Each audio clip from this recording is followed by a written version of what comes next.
I am Riya Gupta from News Moment English. Due to lockdown, some legal problems have arisen in the rumor are on.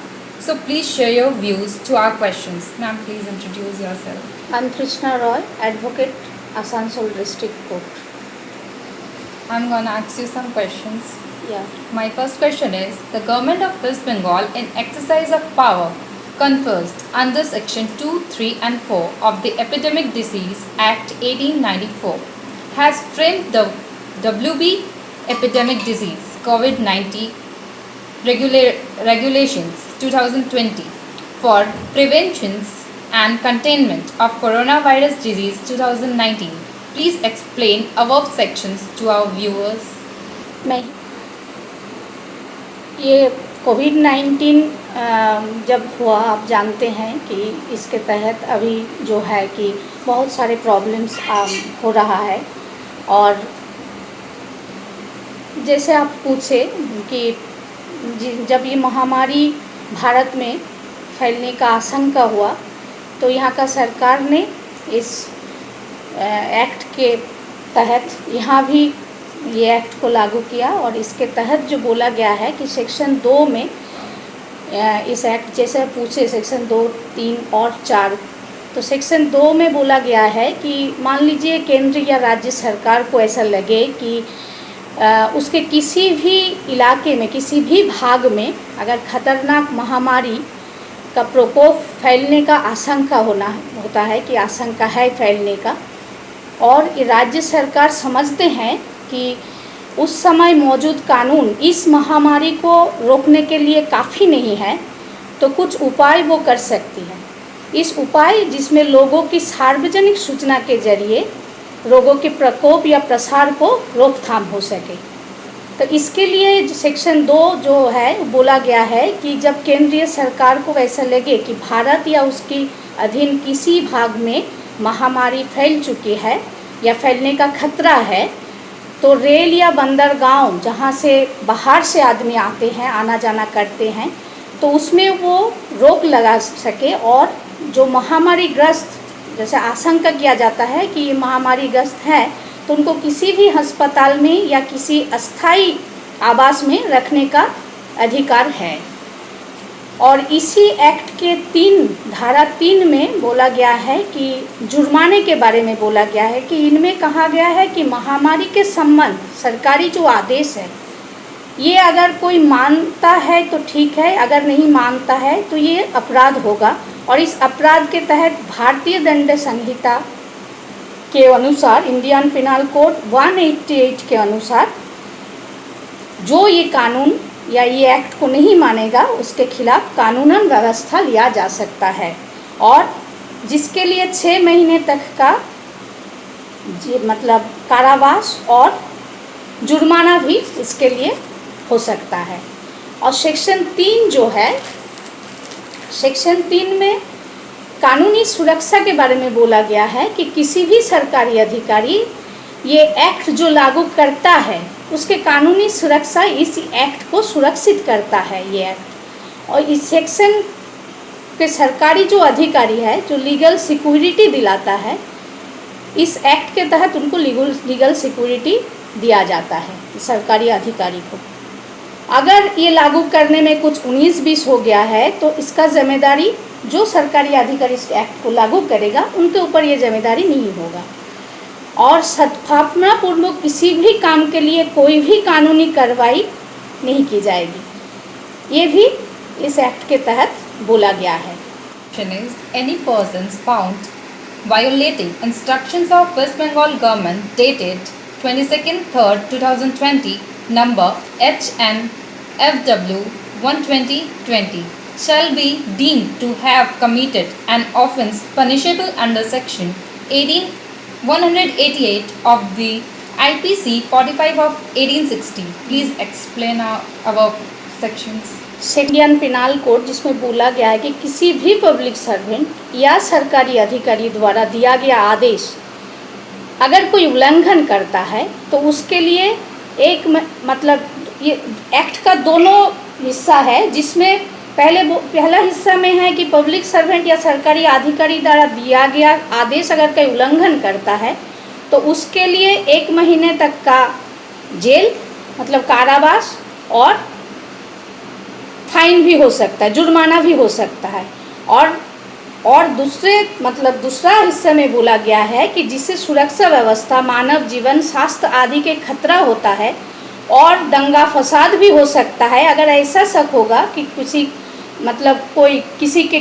Act करने से, किसी के काम, ऐसे कुछ काम से ये सब खतरा पैदा हो सकता है तो उसके लिए 6 महीने का कारावास और 1000 रुपये तक का जुर्माना हो सकता है। इस सेक्शन के तहत इसके ऊपर भी कानूनी कार्रवाई किया जा सकता है।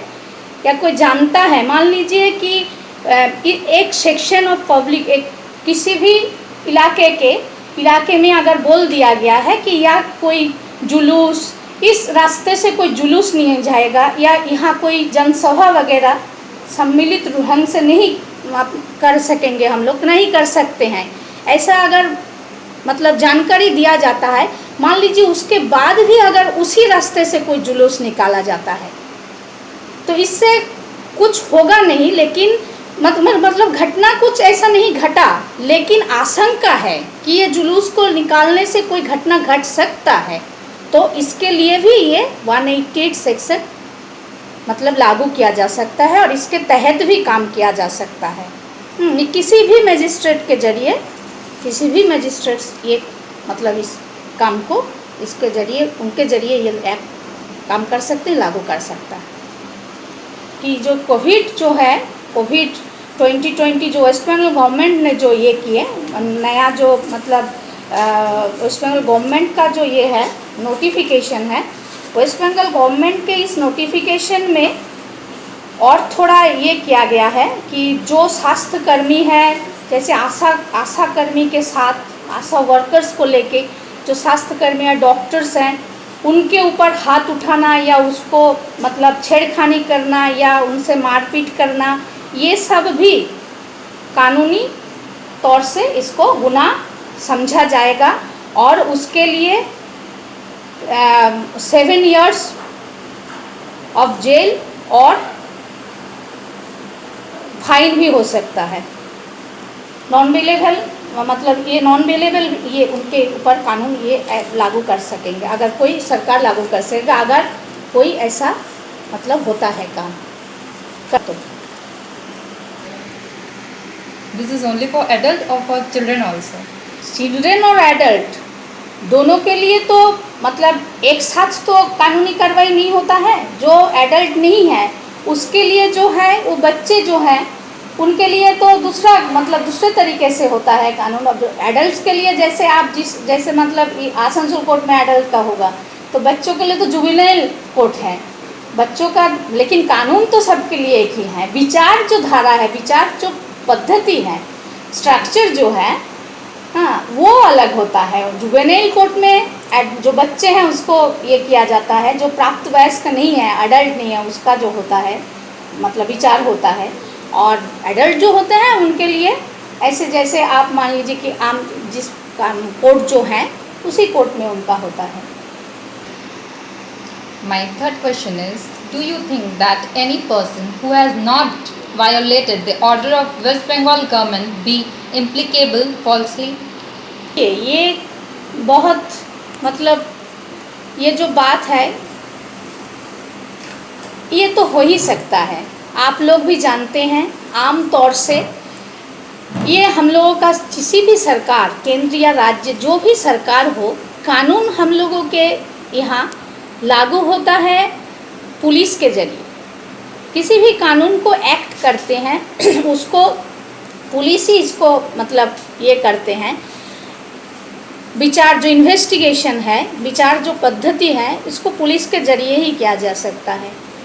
तो पुलिस अगर चाहे तो झूठे मामले में भी फंसा सकते हैं। ऐसी बात नहीं है कि जो केस होते हैं सो सब सच में या सही ही होते हैं। ये ह्यूमन राइट्स का जो उल्लंघन है ये तो होता ही है। ये तो आप लोग भी जानते हैं कि अगर सरकार के खिलाफ आप बोलो या किसी भी सच को आप बोलने की कोशिश करो या किसी भी चीज़ जो जिसके लेके आप सच में प्रतिवाद या आंदोलन को के आवाज़ को उठाने की कोशिश करते हैं, तो इसको दबाने के लिए किसी भी कभी भी फॉल्स इम्प्लीकेशन होता ही है, ह्यूमन राइट्स का उल्लंघन भी होता है, ये हम लोगों को मालूम है। आप देखिए अभी जो मतलब जो सेडिशन मामला जो है, जो लाया जा रहा है, राष्ट्रद्रोह का मामला, बहुत सारे ऐसे इस व्यक्ति के ऊपर भी तो ये मामला लागू किया जा रहा है जो मतलब नाट्यकार हैं, जो प्रतिवादी हैं, जो सोशल वर्कर हैं, हाँ, जो मतलब आम आदमी के लिए सोचते हैं, उनके भलाई के लिए काम करना चाहते हैं, किसी भी सरकार के खिलाफ जो नीति हैं जिससे कि पब्लिक का मतलब हेल्प नहीं होगा, उसके खिलाफ लड़ने वालों के ऊपर भी तो मामला लगा जा सकता है। लेकिन ये झूठे मामला, फॉल्स इम्प्लीकेशन हो ही सकता है, ऐसा बात नहीं है कि नहीं हो सकता है। हाँ, पुलिस के हाथ कानून है, पुलिस ही इसको ये करता है, मतलब लागू करता है इस कानून को। किसी भी टाइम किसी भी व्यक्ति को फंसाने का कोई बात नहीं है, वो होता है, ऐसा बात नहीं है। इनकाउंटर नहीं होता है, होता है तो जेल मतलब आपको अरेस्ट करने के बाद, अभी तो ह्यूमन राइट्स के तहत आप किसी भी आसामी के ऊपर टॉर्चर नहीं कर पाएंगे, किसी भी एक्यूज के ऊपर आप टॉर्चर नहीं कर, पुलिस स्टेशन में उगलवाने के लिए बात आप टॉर्चर नहीं कर सकते हैं। पुलिस नहीं करता है क्या? करते हैं तो करते हैं, कभी सामने आ जाता है, कभी मजिस्ट्रेट के सामने आ जाते हैं, आके वो लोग खुल के बोल देते हैं, आसामी लोग जिनका गिरफ्तारी होता है, कभी नहीं बोलते हैं। कभी हम वकील लोग रख देते हैं मजिस्ट्रेट के सामने कि हाँ हमारे क्लाइंट के ऊपर ऐसे ऐसे बात हुआ है। जो है कानून, सब कानून सही से लागू होता है ऐसा विषय नहीं है, ऐसा बहुत कुछ भी होता है। इसलिए फॉल्स इम्प्लीकेशन नहीं होगा ये हम लोग नहीं बोल सकते, हो भी सकता है। डॉक्टर कॉफिल को देख लीजिए, जिस आदमी ने इतने बच्चे को जान बचाया, वो अब राष्ट्रद्रोह के मामले में अंदर है। भारभरा राव को देखिए, जो आदिवासी लोगों के उन्नयन के लिए इतने दिन से काम किए हैं, उनको भी तो राष्ट्रद्रोह मामले में अंदर किया गया है। अभी तो प्रमाण नहीं हुआ कि ये लोग सच में राष्ट्रद्रोह किए हैं, ये तो प्रमाण करने का बात है। तो फॉल्स इम्प्लीकेशन होता है, नहीं होता ये बात नहीं। प्रमाण जब आता है ये तो ट्रायल के बाद आगे सामने आता है कि कौन सच है, कौन झूठ है, कौन सही में अपराधी है, कौन नहीं है। लेकिन फंसाने के लिए तो कोई भी किसी हालत में किसी को फंसा सकता है। My fourth question is, if any person is implicated falsely, how the cops or law enforcing agency can be linked and challenged in the court? क्या जा सकता है, मान लीजिए हमको जैसे महिला के ऊपर अत्याचार होता है 498 केस, तो हम इस धारा के अंदर ऐसा कुछ है जिसके तहत इसको कोर्ट में प्रमाण किया जा सकता है कि ये इसमें इस धारा के तहत ये सब होना चाहिए, फिजिकल मेंटल टॉर्चर होना चाहिए, उसके ऊपर क्रूएल्टी होना चाहिए। तो ये सब आपको प्रमाण करना पड़ेगा ट्रायल के दौरान। आप किसी के ऊपर किसी भी एक्ट के मतलब मामला या मतलब ये कंप्लेंट दायर कर सकते हैं कि मेरे साथ ऐसा हुआ, अटेम्प्ट टू मर्डर का केस आप बोल सकते हैं कि हमको मारने का कोशिश किया गया, लेकिन हाँ ये तो हमको ट्रायल में प्रमाण करना पड़ेगा। तो एक धारणा कर देने से और बोल देने से तो नहीं होता है, कानून में इसको प्रमाण करना पड़ता है। ट्रायल के दौरान हमको गवाह दे के प्रमाण करना पड़ता है, हमको किसी भी तरह के एविडेंस एक्ट के दौरान जो एविडेंस है उसको दे के प्रमाण करना पड़ता है। तो कोर्ट में जाके जब हम ये प्रमाण कर सकेंगे तभी तो ये फॉल्स मामला में अगर हमको कोई फंसा भी सकता है या बोल भी सकता है तो हम कोर्ट में जाके प्रमाण करके ये फॉल्स जो है ये एलिगेशन खारिज भी करा सकते हैं। तो इसमें कोर्ट के मतलब ट्रायल के तहत तो है ही, हम लोगों के पास तो ऐसा रास्ता है कि हम इसको आगे चल के प्रमाण कर सके या नहीं कर सके। अगर ह्यूमन राइट्स का वायोलेशन होता है तो ह्यूमन राइट्स के दौरान भी मामला किया जा सकता है, ह्यूमन राइट्स के तहत भी किसी ने मतलब उनका भी सहारा ले सकता है। झूठे मामला हो सकता है तो उसके बाद डिफामेशन भी होता है। झूठे को मतलब हम अगर मेरा केस अगर मान लीजिए मेरे ऊपर कोई झूठा इल्ज़ाम लगाया तो हम अपने केस साबित कर दिए कि नहीं हम ये ऐसे काम नहीं किए, फिर हम उनके ऊपर डिफामेशन का मामला ला सकते हैं कि है मेरे ऊपर झूठा मामला किया था। कानून के दौरान तो ये बहुत सारे ऐसे ये है, हम इसका सहारा ले सकते हैं जिससे हम अपने आप को बेगुनाह भी साबित कर सकते हैं। और अगर कोई हमको झूठे मामले में फंसा भी दिए तो हम उनका भी मतलब जो चेहरा है वो सबके सामने ओपन कर सकते हैं। My fifth question is, do you think torture on women or housewives has increased? How it can be dealt? देखिए, ये तो हर समय सिर्फ ये कोरोना की वजह से नहीं, ऐसे हर समय ही इस देश में किसी ना किसी तरीके से कभी ना कभी औरत के ऊपर तो टॉर्चर होता ही रहता है। Sexual harassment, mental harassment, physical harassment, economic harassment, ये तो चलता ही है। डोमेस्टिक वायलेंस, ये सब तो मतलब होते ही रहता है। कानून के जरिए इसका बहुत सारे ये हैं जरिया है जिससे हम कानून के सहारे लेकर इसको रोकथाम करने की कोशिश कर सकते हैं। लेकिन सिर्फ कानून से हमको नहीं लगता, एक औरत होने के नाते हम इस तरह के महिलाओं के मामले में हम मतलब काम भी करते हैं इसके ऊपर, और बहुत सारे महिलाओं से पर्सनली हम अपने क्लाइंट से बातचीत होता है। तो मेरा जो मतलब उन लोगों से बातचीत करके हमको जैसे लगता है कि सिर्फ कानून के जरिए इस समस्या का समाधान नहीं हो सकता है। हम लोगों का जो मॉरल वैल्यूज़ है आज के युग में, आज के दिन में, ये मॉरल वैल्यूज़ जो हैं बहुत कम होते जा रहे हैं। हम लोग बहुत सेल्फ सेंटर्ड होते जा रहे हैं। हम औरत लोग भी बड़े परिवार में अगर शादी के बाद गए तो पूरे परिवार के दायित्व लेने नहीं खोजते हैं। हम लोग भी चाहते हैं कि अपने में सीमित रहे और अपना जो है भलाई के बारे में सोचे और सबके लिए नहीं सोचते हैं। तो इसके चलते परिवार से एक विरोध होता है। ये कानून एक कारण है। और दूसरा है कि महिलाओं के जितने भी हम लोग बोले कि हम लोग नारी औरत लोग अभी बाहर काम कर रहे हैं, प्लेन चला रहे हैं, ट्रेन चला रहे हैं, एक्ट्रेस बन रहे हैं, हर दौर में हर मतलब काम में औरत लोग भाग ले रहे हैं, पार्टिसिपेशन उनका है। लेकिन फिर भी कहीं ना कहीं औरत लोगों को जो मर्यादा देने का बात है घर में, बाहर में, समाज में, संसार में, ये सही ढंग से अभी भी नहीं हुआ। और हम औरत लोग भी इसके लिए जिम्मेदार हैं। हम लोग हम लोग फ्रीडम के मतलब यही सोचते हैं कि कपड़े का फ्रीडम, मतलब दूसरे चीज़ का फ्रीडम, हम पार्क में जाएंगे, घूमेंगे, ये में जाएंगे, कैफेटेरिया में जाएंगे, ये सब सोचते, रेस्टोरेंट में जाएंगे, देर रात तक घूमना, ये सब तो मतलब फ्रीडम के नहीं है। स्वाधीनता का तो ये सब नहीं है। स्वाधीनता है चिंता का स्वाधीनता, मनन का, सोचने का ढंग का, एडुकेशन का, ये सब को हम लोगों को सोचना चाहिए। ये सब के लिए अगर हम लोग अपना मॉरलिटी को नहीं डेवलप कर पाएंगे तो ये सब तो होते ही रहेगा। और फिर समाज का, सरकार का कुछ नियम है जिसमें भी होता है। जैसे मान लीजिए कोविड के तहत आप देखिएगा, लॉकडाउन के तहत महिलाओं के ऊपर अत्याचार एकदम घट गया था।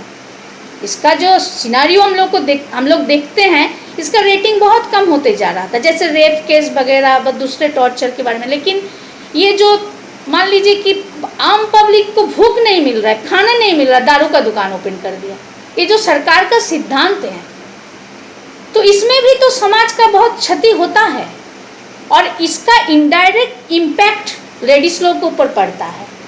जब आम ऐसे दारू का दुकान मतलब एडुकेशन के लिए पैसा नहीं है, स्वास्थ्य के लिए सरकार का पैसा नहीं है, लेकिन ये सब चीज़ के लिए ढलाऊ लाइसेंस दिया जा रहा है। अरे घर घर में, मोहल्ले में अगर ये सब चीज़ चलेगा तो लड़का लोग, कम उम्र के लड़के लोग तो बहकेगा। ब्लू फिल्म जैसे चल रहा है, हाँ, आप सोशल मीडिया ऑन कीजिएगा तब देखने नहीं खोजिएगा, फिर भी आपको यूट्यूब में ऐसे वीडियोस मिलेंगे जो अभी कम उम्र के लड़के लोगों के लिए, लड़की लोगों के लिए तो सही नहीं है। तो सरकार ने ढलाऊ ये सब चीज़ रख दिए हैं कि मॉरलिटी घटते जाए और हम लोगों का जो है चरित्र का हनन हो। तो ये सब जो व्यवस्था तो सरकार की ओर से भी तो कुछ ऐसा चीज़ होना चाहिए। अभी आप कहाँ देखिएगा कि पढ़ने का जो किताब है उसमें भगत सिंह, खुदीराम, नेताजी, अशफाक उल्लाह, रविंद्रनाथ टैगोर, नजरुल इस्लाम, इन सब लोगों को लोग के चर्चा है, उनका मतलब लाइफ का जो घटना है इसको पढ़ाया जाता है? नहीं जाता है। जो किताब है उनसे इन लोगों का ये सब चैप्टर जो है वो निकाल दिया जा रहा है। तो मॉरलिटी कैसे डेवलप करेगा? बड़े आदमी के लिए नहीं सोचेंगे, उनके बारे में नहीं जानेंगे, तो आजकल का जो कम उम्र लड़के लड़कियां हैं उसका मॉरलिटी कैसे डेवलप होगा? और समाज में मॉरलिटी नहीं डेवलप होगा, चिंतन नहीं बनेगा, मनन नहीं बनेगा, तो ये सब तो होता ही रहेगा। तो सिर्फ कानून से ये सब रोकना संभव नहीं होगा। Please, my sixth question is, COVID-19 is not an airborne disease, but some cops are creating panic saying corona बतासे आश्चर्य, how it can be dealt legally? अरे ये अगवा फैला रहे हैं, तो आप बहुत सारे मतलब आप किन को पर्टिकुलरली किन को बोलना चाह रहे हैं? आम आदमी बोल रहे हैं या प्रशासन की तरफ से जो अगवा फैला जा रहा है? देखिए, हम दोनों तरफ से बोल रहे हैं। प्रशासन अगर अगवा फैला रहे हैं तो ये प्रशासन का उचित नहीं है, क्योंकि आम पब्लिक ऐसे भी कोरोना के बारे में नहीं जानते हैं। तो कोरोना के बारे में आज सरकार जो उनका जो मतलब ये है, ये छुपाया जा रहा है कि कौन मतलब इसमें ये है पॉजिटिव, कौन है नेगेटिव, कौन है पेशेंट, किसके हालत क्या है, ये सब छुपाया जा रहा है। सरकारी ओर से बहुत सारे घटनाएं छुपाया जा रहा है। पुलिस या सरकार की ओर से छुपाने का हमको नहीं लगता है ये सही है, काहे कि पब्लिक ऐसे भी नहीं जानते हैं। तो पब्लिक को सही दिशा तो प्रशासन या सरकार की दिखाएंगे ना, तब न जाके पब्लिक थोड़ा मतलब ये होगा, सचेतन होगा। और पब्लिक अपने जो मतलब जो ये है मतलब सेफ्टी मेजर्स जो हैं, मास्क पहनना, सैनिटाइज़र यूज़ करना, ये सब सही से करेंगे। अगर जो नहीं है उसको हम बोलेंगे घर के अंदर आदमी लोगों को घुसाने के लिए, तो ये तो सही नहीं है। समझा के ही उसको बोलना चाहिए, ताकि वो इसका सही दिशा को समझे और ठीक से बोले। ये गया पुलिस की मतलब प्रशासन की ओर से, सरकार की ओर से बोलना चाहिए सही से। सही जानकारी मिलने से आदमी और भी सचेतन होगा। ये एक तरफ है। दूसरा तरफ है सोशल मीडिया वगैरह में भी बहुत सारे अगवा फैला जा रहा है। उसके लिए तो कानूनी है ही प्रोसेस, सेक्शन 54 है डिज़ास्टर मैनेजमेंट एक्ट के तहत, IT एक्ट है, इंडियन पिनाल कोड के तहत भी है, उनके अगेंस्ट में अब लिया जा भी रहा है। आप देख रहे हैं सोशल मीडिया में भी रेस्ट्रिक्शन है, व्हाट्सएप ग्रुप में भी रेस्ट्रिक्टेड किया जा रहा है कि अगवा मत फैलाए, ये सब तो है कानूनी तौर पे। Thank you, ma'am, for sharing your views to our viewers. Please like, comment, share and subscribe our channel News Moment English and press the bell icon for future